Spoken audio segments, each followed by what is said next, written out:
Halo, kami dari kelompok Jameja Resin akan menjelaskan terkait pengembangan produk Jameja berbasis resin dan juga limbah dengan pendekatan life cycle assessment.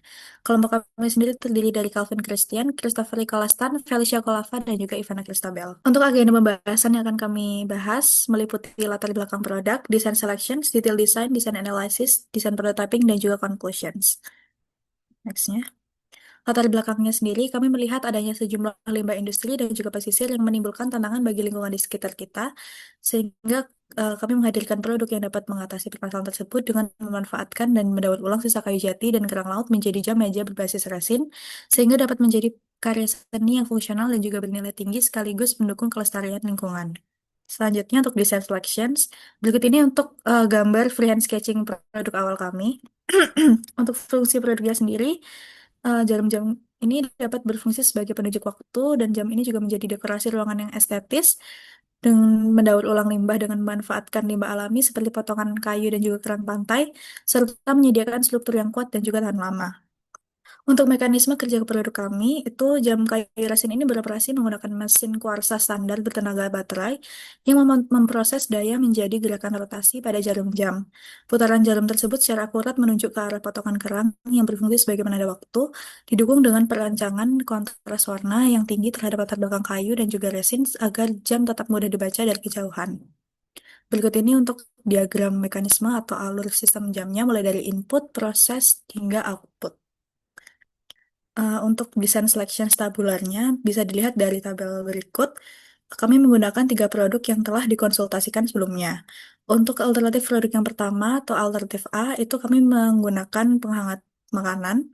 Alternatif B itu kami menggunakan produk filtrasi kopi dan juga alternatif C itu kami menggunakan produk jam kayu resin.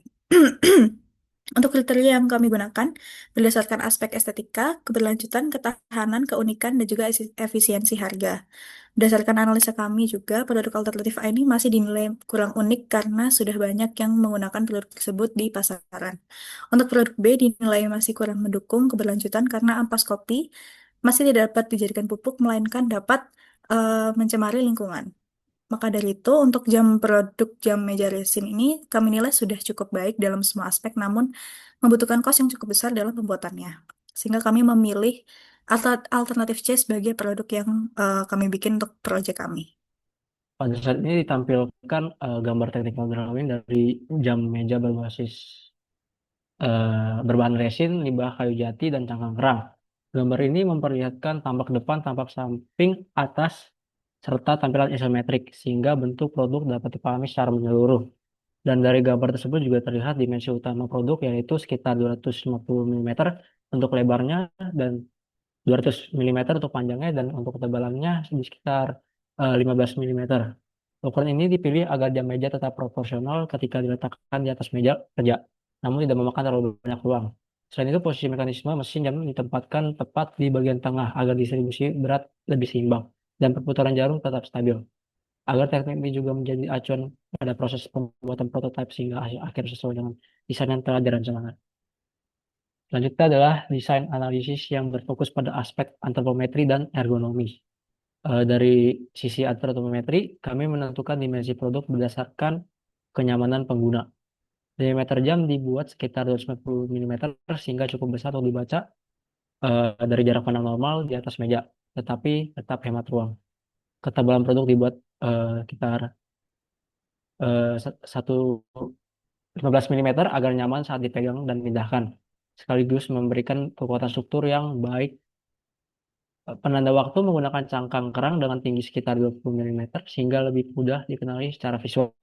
Sedangkan panjang jarum jam dan jarum menit disesuaikan dengan ukuran jam agar informasi waktu terbaca dengan jelas.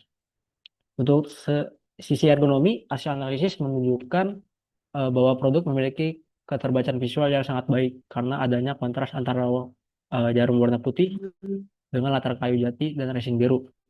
Selain itu, seluruh sisi luar produk telah dihaluskan sehingga tidak memiliki sudut tajam.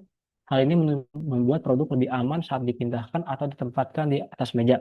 Dengan demikian, desain jam ini tidak hanya memiliki nilai estetika yang tinggi, tetapi juga memperhatikan aspek kenyamanan, kemudian perawatan, dan kenyamanan sebagai elemen dekoratif di ruang kerja maupun rumah.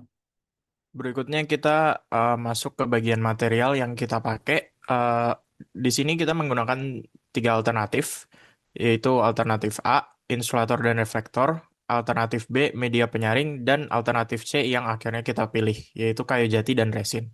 Alternatif C ini kita pilih karena dia eco-friendly dan menerapkan ekonomi sirkular dengan upcycling limbah menjadi produk bernilai. Terus dia memiliki estetika yang alami dan unik. Terus durabilitas kayu jati yang kokoh dan unggul. Dan juga permukaan non-poros yang bersifat tahan debu dan mudah dibersihkan. Nah, masuk ke desain analisis. Di struktur analisis, di mana kita melakukan tiga tes, yaitu stress analysis, displacement analysis, dan factor of safety. Pertama, di stress analysis, kita menemukan bahwa tegangan maksimum itu sangat kecil, yaitu 0,168 MPa, sehingga struktur jam dapat dipastikan sangat aman dan terhindar dari resiko patah karena jauh di bawah batas kekuatan material. Kedua, kita masuk ke displacement analysis, di mana defleksi maksimum sangat minim, yaitu 3,529 kali 10 pangkat min 4, menandakan kekuatan material yang luar biasa. Titik konsentrasi terdapat di pusat lingkaran yang warna merah, yang menjadi titik fokus pembebanan utama. Tep- Tepi luar juga stabil dengan nilai pergeseran mendekati 0 mm. Kemudian yang terakhir kita memasuki factor of safety, di mana permukaan jam didominasi oleh warna biru tua secara merata, membuktikan ketahanan kuat, yaitu dengan nilai 15. Next.